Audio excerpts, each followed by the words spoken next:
glad that you're listening to this podcast. This podcast is a ministry of the Bonners Ferry Baptist Church and of Pastor Nevin Neal.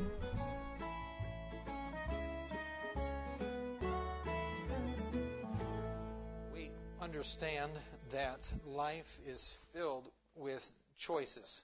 We have to make choices. One of the things that I tell my children often is that you can have a household with children raised in the same home, with the same Bible, the same pastor, the same parents. And it's amazing to me how you can have diversity in how those kids turn out. True? Yes? Because, as we understand, people make choices. That's what they do. We all make choices. I assure you, I have made a lot of choices in my life. I've made bad choices, and I've made good choices. And the same is true for every one of us that are here. And, you know, you think of life as being a pathway that you're walking. And many, many times we come to a fork in the trail and we have to make a choice. Which way am I going to go? I remember years ago when my wife and I when I was very first saved, we'd just gotten married. And boy, you talk about Satan cranked the heat up right off the bat. But it was around the same time I surrendered to preach, and God was really working in the church there at that time. But I remember very distinctly there was a time in my life where I had to make a choice, because at that point the fork in the road was there was two philosophies about reaching people with the gospel. One of them was basically you go to everybody and try to give the gospel to everybody. That was the philosophy. You could do that through tracts, through the radio. You could do it through however it works. Just get it done. Reach people with the gospel. And the other philosophy was kind of like, well, we just wait for people to come to us and say, hey, you're sort of different. What makes you different? And I remember being faced with the decision of that just one of many decisions in my life, and I had to make a choice. And I remember the Lord making it very simple. He said, go ye into all the world and preach the gospel to every creature. And I remember thinking, I guess we'll do it this way. And have I always been perfect? No way. Have I been perfect in the way I've done that? No. But it was a choice I had to make. And there have been choices about how I dress and how my family dresses, and choices about where we go and what we do. And life is filled with choices. And I tell my kids often, you'll never get to the right place going the wrong way. Choices are extremely important, the choices we make. And here, there's a passage of Scripture that is so thick and so rich with truth, talking about Moses and the choice that he made. The first thing we're going to see here is his choice. In verse 25, it says, choosing rather to suffer affliction with the people of God than to enjoy the pleasures of sin for a season. There's such a contrast right here, a huge contrast. He says he chose suffering over sin. He chose pain over pleasure. I don't think I have to belabor the point that that's not the average person in the world, is it? No, quite the contrary. Now you think about this. What did Moses actually refuse? What did he refuse when he refused to be called the son of Pharaoh's daughter? What did he refuse by doing that? He had a very good chance, from what reading I did, and I don't know, the Bible actually doesn't spell this out for us, but that it's assumed that Pharaoh's daughter was the only child, and by default she didn't have any children, and so Pharaoh had a good chance. I don't know, the Bible spells that out clearly, but I would say there's a very good chance that he had a possibility to become the next Pharaoh of Egypt. And you think about it, at that time frame on the earth, to be the Pharaoh of Egypt, he would have been the most powerful man, most prominent man, and the wealthiest man on the face of the earth. You see, the picture here is this. Moses had everything that this world had to offer him at his fingertips. Everything. Physical pleasure. He wouldn't have to work. He wouldn't have to. There's so many things. He had it made. All he had to do was just stay right where he was at, and he would have had it made by the world's definition. There's a fun fact for you. On February 16, 1923, English archaeologist Howard Carter discovered the tomb of the Egyptian pharaoh Tutankhamun, or King Tut. It was a big deal. Now, here's the thing. You think about him, Tutankhamun being a pharaoh, right, in Egypt, and I believe it was around 1324 BC when he was in charge. Now, you think when they unearthed and they dug up his tomb and they went in there and they saw all the stuff that they buried with him, and they were able to assess his value. And just think about how much that would cost. How much was he valued at? They said that his net worth was equal to $350 billion. This is the type of thing that Moses was letting go of. This is the type of thing that he was refusing and he was rejecting. $350 billion. Can you imagine that type of wealth? But you get this, Tutankhamun died at the age of 19. Do you see the contrast there? The average person today would say, Moses, you idiot, are you kidding me? You gave up that kind of wealth in order to suffer. That's what you did. You took all that the world had to offer, the prominence, the power, the money, everything, the prestige. You have all of this at your fingertips, and you're going to take it and throw it away so you can be afflicted, so you can suffer, so you can have pain. Are you out of your mind? It's exactly what he did. Now, here's what you have to consider. What were the consequences of Moses' decision? His affliction that he suffered was temporary. And his pleasure that he received was eternal. This is remarkable for a person to make this type. You see the balance here. Yes? You can see that, the scale. He took and he said the worst of Christianity, the reproach of Christ. The worst of Christianity is better than all that this world has to offer, the treasures of Egypt. The question for us is this: can we identify with this type of person here? Where we can say, I'd rather have Jesus than anything. I'll be honest, none of us in this room have that type of a contrast in our lives. But we don't have to. We can still choose Christ. Isn't it sad that people with far less of a contrast yet somehow still don't make that choice? They still choose to enjoy the pleasures of sin for a short glimpse, for a season. Let me say this. If you have chosen to identify with Christ and it's caused you suffering, you can be sure that you've made a good choice. It's exactly what Moses did. His affliction was temporary. His pleasure was eternal. The Bible says in Psalm 16, verse 11, Thou wilt show me the path of life. In thy presence is fullness of joy. At thy right hand there are pleasures forevermore.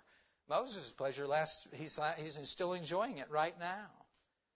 Tutankhamun, King Tut, died at the age of 19. And I got news for you. All that stuff that was buried with him did him absolutely no good after he died. You can't take it with you. Other people have chosen the pleasure of sin for a season, and their pleasure is temporal, while their affliction is eternal. And I think it's very sad to watch people come to that point where you can tell. You ever witness to somebody and you're sharing the gospel with them, and you can see the battle and the wrestling match in their mind, and they're making this decision. But if I choose to identify with the person of Jesus Christ, I'm going to have to give up these things over here. And yet you say, hold on, you can't retain these things anyway. You can't keep these things anyway. You're going to lose them anyway. And so he did that. I remember a story where David Gibbs was preaching and telling a story about how he was at a meeting and he was preaching, and there was apparently a man who came to the altar and he surrendered to go to the mission field. And the way that the story goes is that the people that came to Dr. Gibbs afterwards and said, would you please talk to this man and try to talk him out of this? He said, what do you mean? Why would I want to talk somebody out of going to the mission field? He said, because he is a brain surgeon. As a young, prominent brain surgeon in a well-known hospital, and man made lots and lots of money. And he said, what a waste. They said, what a waste for him to do that, to give up this occupation to go to the foreign mission field. He can stay here, and he can make enough money to fund hundreds of missionaries on the mission field if he just stayed here. They're not thinking the way Moses is thinking. Say, no. I'm going to lose that I might gain. Anybody ever heard of William Borden? Or the Borden Dairy? Yes. This young man was amazing. It was interesting. He went to Yale, and then he finally went to Princeton Seminary. And then his parents, I believe, they sent him off on a world trip to try to, he was going to go on a world trip. And while he was doing that, he developed a burden for the foreign mission field. And so he surrendered to go to the foreign mission field. He was going to go to, I believe it was going to go to China.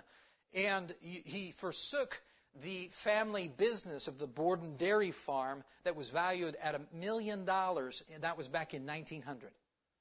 So he took what he had, prominence, money, wealth, all these things, and he said, no, I'm going to lose that. And I'm going to lose it so that I could be faithfully obedient to God and go to the foreign mission field and give the gospel to people. He ended up going to Cairo on his way to China so he could learn Arabic, so that he could witness to and minister to Chinese Muslims. And while he was there, he contracted spinal meningitis. And within 1 month after he got that, he was dead at the age of 25. Many people would say, what a waste. What a waste. And I think to myself, that's funny, because that's very similar to what the disciples said. When you had a woman that came and she took all she had with that box of spikenard and she poured it out on Christ, and they said, what is this waste that's been made? Friend, if you've taken your life and you've poured it out on Jesus Christ, you have not made a waste. That is the greatest investment we can make.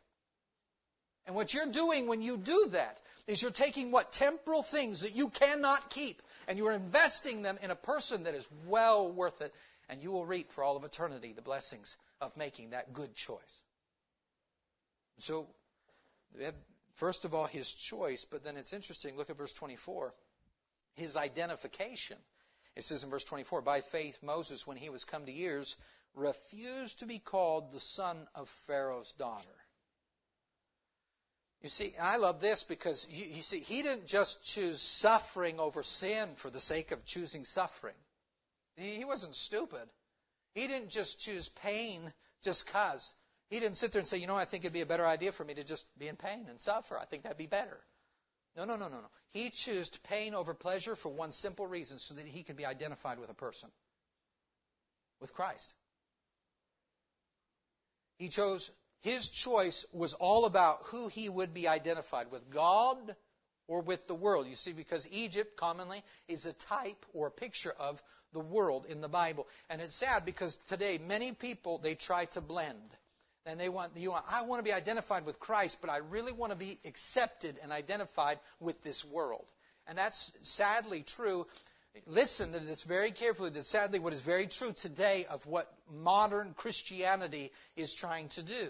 It's Catholicism repackaged. Catholicism over and over and over and over again. What they do is they take the cultural things. I was raised Catholic, and I'd say you have things like the Lady of Guadalupe, and you have all these different things if you're in a Hispanic culture. You also have the things where if you're in southern Arizona, we went there, and I walked into a Catholic building there in southern Arizona, and they had literally taken all the pagan idols of that Native American reservation and absolutely incorporated them into the building.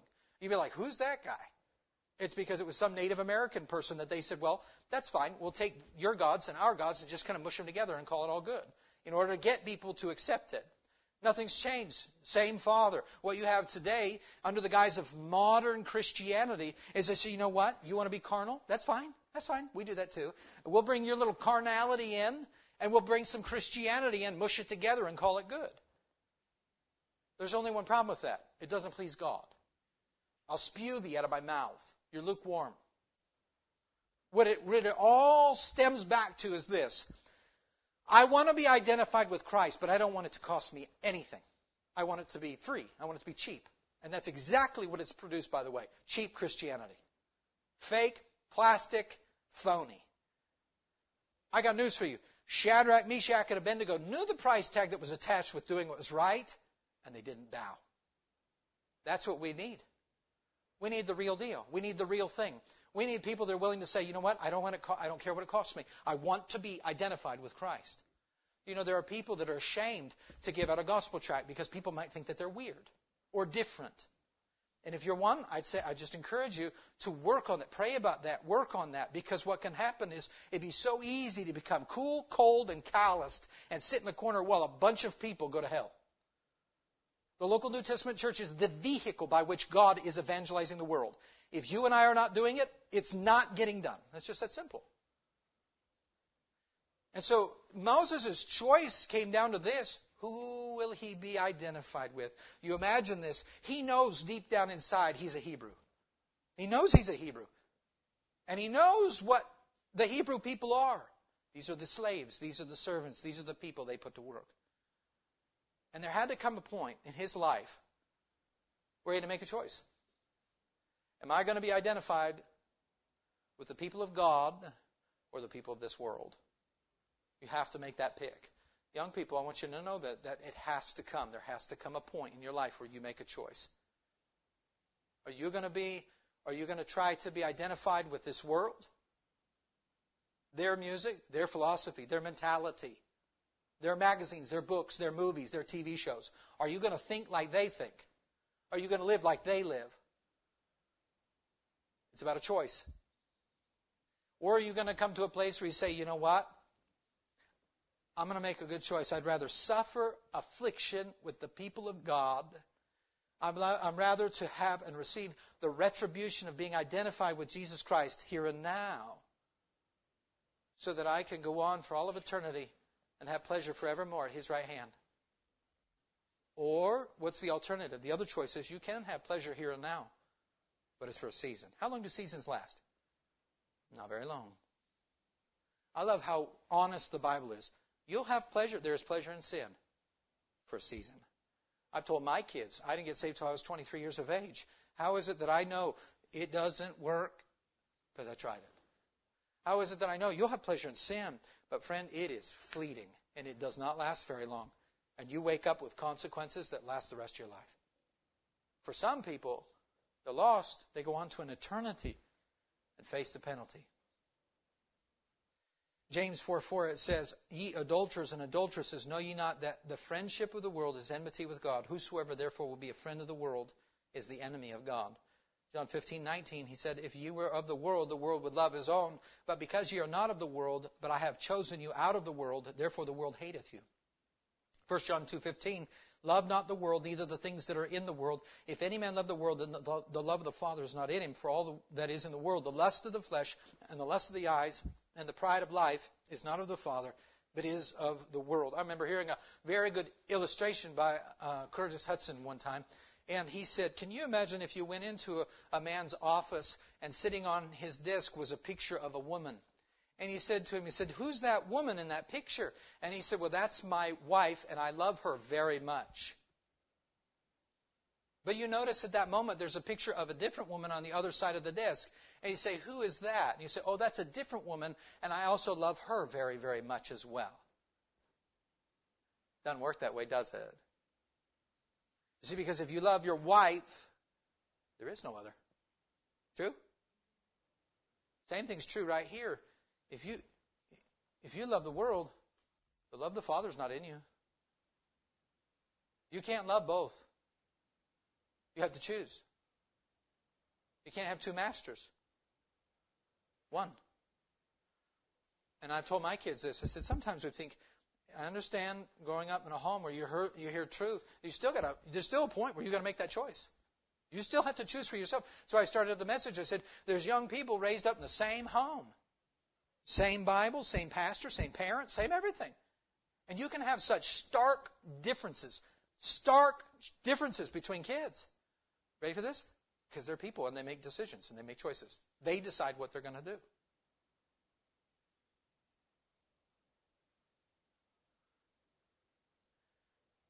Now, here's the part that's challenging. You want to say to a person, really, I mean, this is it. Come here, Camden.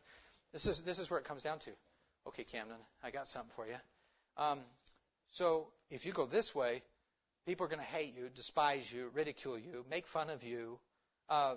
Who knows? They might even kill you. I don't know. You know, that's down the road a little ways. If you go this way, you're going to have a good time. At the end of that, you're going to be destroyed. Over here, the Lord will say, good job. You see the contrast between the decision here? This is why there's a lot of young people that say, easy choice. Easy choice. I'm going to have fun while I can.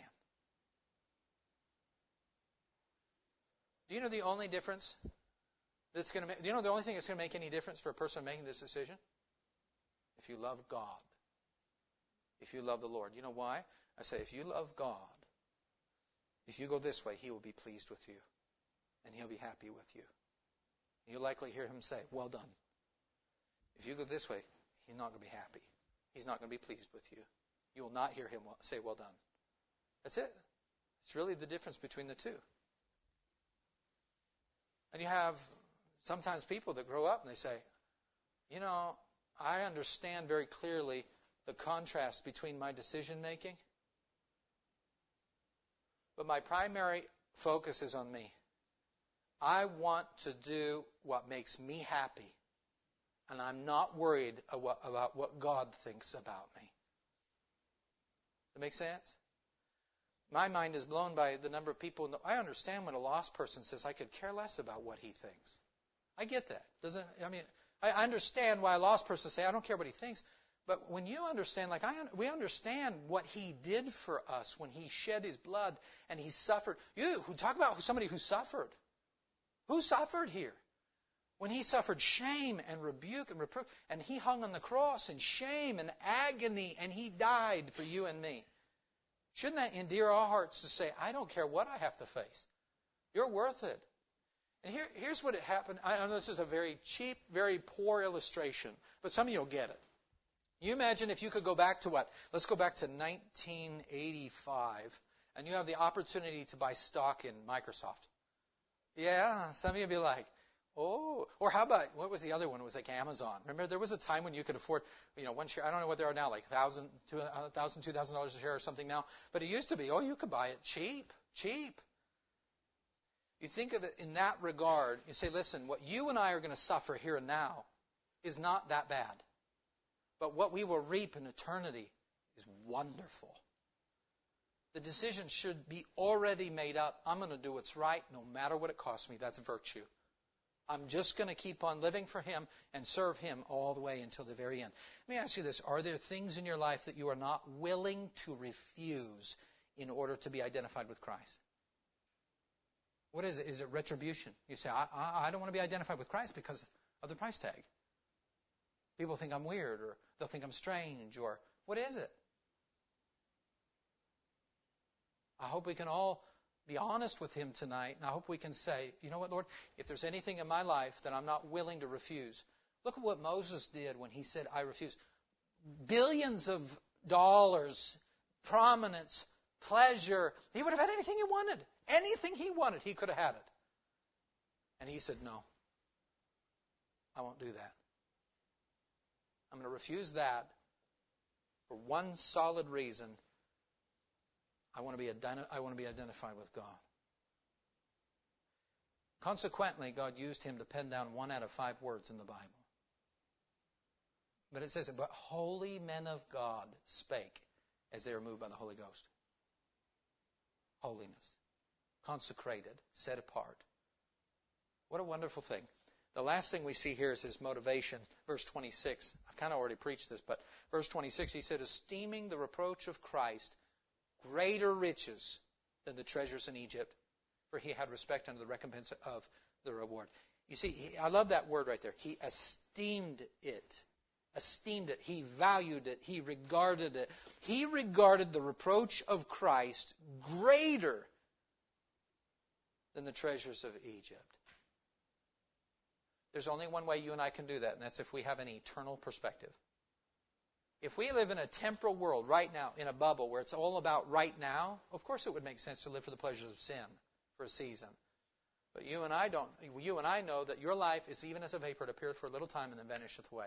I was with my grandparents recently, and they're in their 80s. I believe my grandpa's 88. My grandmother's probably 86. And it was sad to talk to them and visit with them. They do not know the Lord. They do not have hope. And they know they're going to die soon. My grandmother said, this is probably the last time we'll get to see you. I've tried to witness to my grandparents much. I've given them the gospel many times. And they don't have hope. They don't have peace. They don't have that because they don't have Christ. And they have, unfortunately, lived this life for what they can get here and now. And someday when they die, they'll lose it all.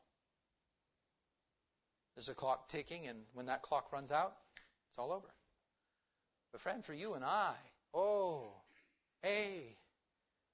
we can lose these things here and now, and we can go on to eternity and have, it's going to be wonderful. The Bible says, I believe it's 2 Timothy, no man that warreth entangleth himself with the affairs of this life. Let us not develop heartstrings for this stuff. It is so easy to do that. So where we get so wrapped up in this stuff here and now. True? Am I the only one in the room that can do that?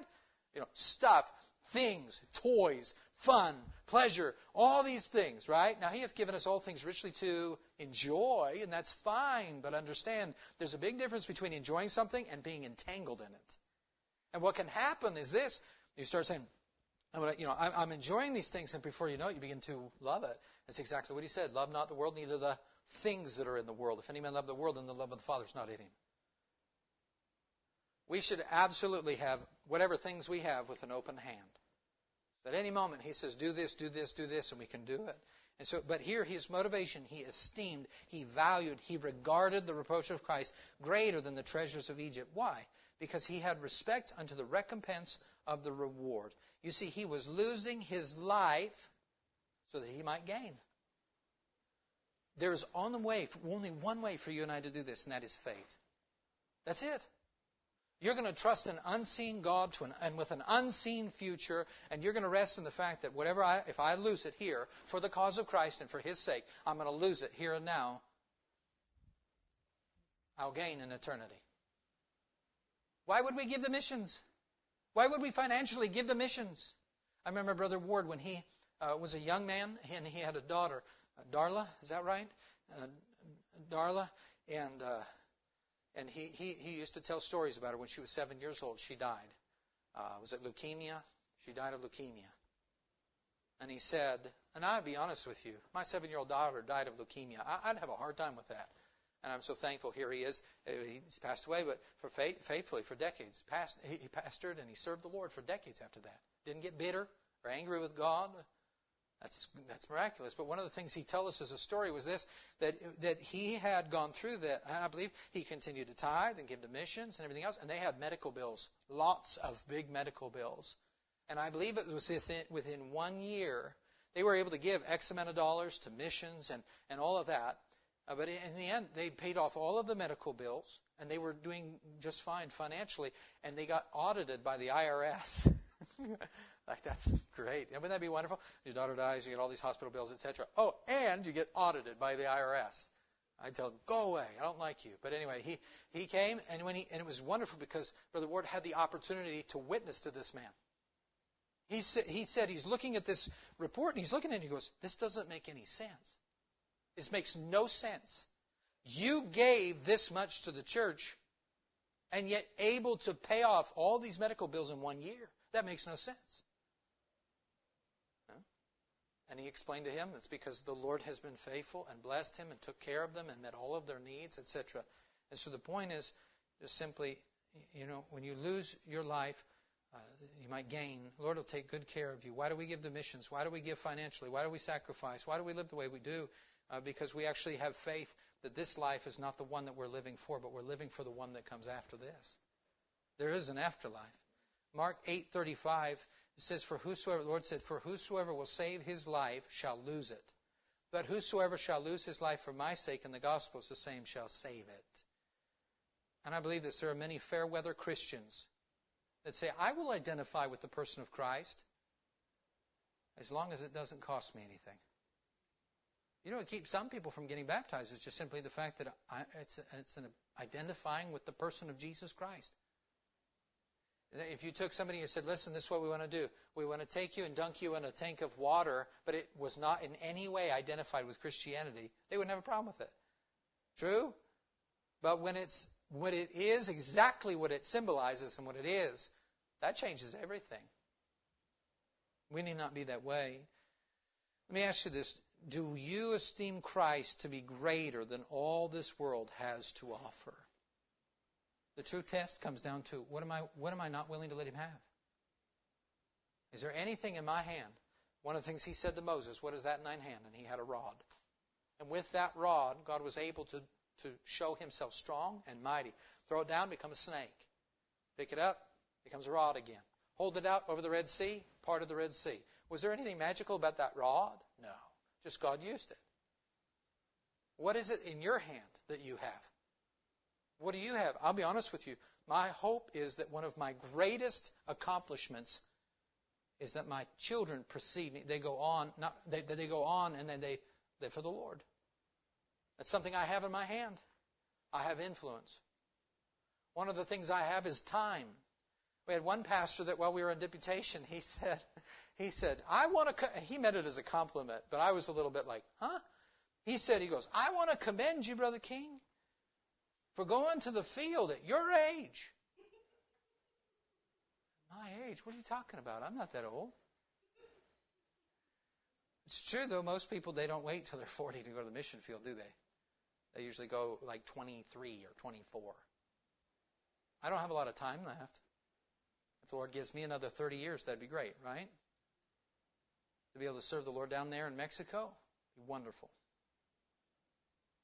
The night cometh when no man can work. There's a time frame attached to this. I don't have forever to serve the Lord here in this life.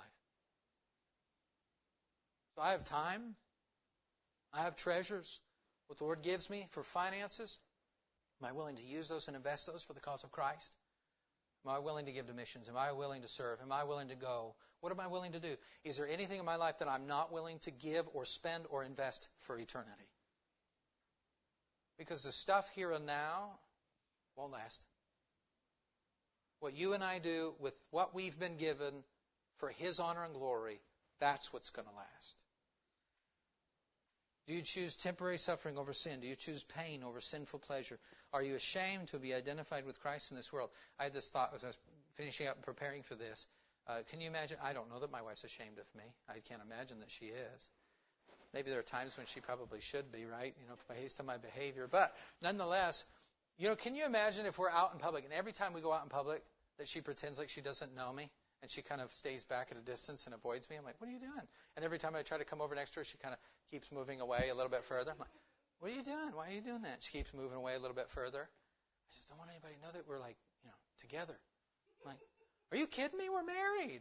I know, but I just don't want everybody to know. Just can we kind of stay away from each other? I'm like, would that be all right? Or no, I wouldn't think so. Is that going to go over well? No, not in the least. Do we do that with the Lord when we go out in public? I don't want people to know that I'm with this guy. I don't want him to know I'm with the Lord. I don't want people to know. You guys know Alan Harris. I'm sure you've met him before. Today's his birthday. When God made Alan Harris and then broke the mold and threw it away. There is no other Alan Harris in the world. Some might say, that's not bad, that's okay, Just kidding. There's nobody like him. Oh, that conviction to be around him. One of the most therapeutic things is to go on a trip and be around that man. Yeah. Why? Because everybody gets a copy of the Word of God or a gospel tract or something along those lines. And you're sitting there going, we're at McDonald's. Don't you know, Brother Harris? You're not supposed to give out tracts at McDonald's just on the, once we get to the mission field. We're at an airport. You don't give tracts out to everybody. Or just the teller, just the person working at the register. That's it. Not everybody sitting down eating food and stuff. Not them too. Don't you know the rules and the etiquette of giving out tracts? Not the people shopping. No, just the lady at the register. That's it. That's the only person you give a tract to. It's convicting. Brother Harris is not ashamed to be identified with the person of Jesus Christ. Is there anything that you're not willing to refuse for Him? Are we ashamed to be identified with Him? Now here's the part. If you told me, okay, I was in high school and I was on the wrestling team, and one of the things that the coach did was he would make us lift weights. I hated lifting weights. Hated it. Despised it. Why? Because it hurt. Pretty simple. It just was painful. I didn't like doing it. I'd rather do something else. But we did it, and it was interesting. It was not because it was fun or it was enjoyable, but there was a greater purpose involved. There was something afterwards. It was a benefit. You see, here's the thing. If somebody said to me, listen, I'm going to promise you a life of suffering and pain. You interested? Every one of us would say, no, I'm not interested. But when you say this, I'm going to offer you a life with suffering and pain. But it's for Him. It's for Him. It's to be identified with Christ. I'm not going to be able to quote it exactly, but I believe it's in the book of Acts that when the apostles were brought in and they were threatened by the Sanhedrin and they beat them, they went out rejoicing because they were counted worthy to suffer shame for His name. Did those apostles have the same perspective that Moses had?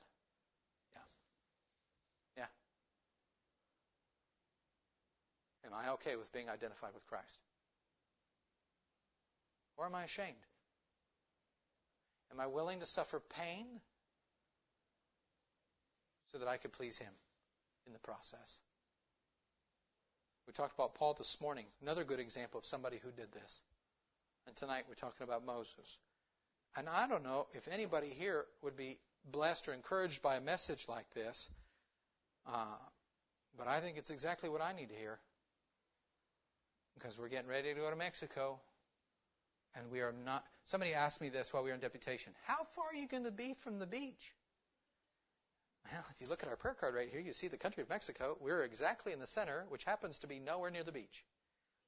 You don't want to visit us because it's nowhere near the beach. I could see where that was going. You'll want to go somewhere else. I'm not going to go down there and sit on a beach and sip lemonade. We're going to be busy. And whatever pain and suffering comes our way, it will be well worth it for one reason. Because of who we are suffering that pain for. It's for the cause of Christ, and it's temporary. And we can have pleasures forevermore at His right hand.